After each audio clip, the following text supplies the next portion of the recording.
দূরের স্পট তো এই জন্য আমাদের সময় লাগছে বেশি। এখানে খুব কম আসে। কলা গাছে মেন আছে স্পট, কলা গাছে তো ওইখানে আল্লাহ আল্লাহ বলছে আমাকে নিয়ে চিন্তা করো না, আমরা সৃষ্টিতে নিয়ে চিন্তা করো। বেশি খরচ কিন্তু দেখার আছে। সাগর বেরিয়ে গেছে এখান থেকে, সাগর বেরিয়ে লাগবে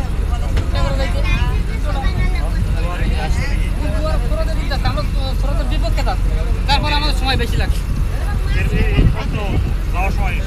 যাওয়ার সময় আবার স্রোত যদি ফিরে যায় তাহলে আমার আবার বিপদ। আচ্ছা শোনেন, এখান থেকে একটু তাড়াতাড়ি গেলে দোয়ারটা পাইলে হ্যাঁ, তাড়াতাড়ি আমরা ওই সাইডে বেরিয়ে যাবো।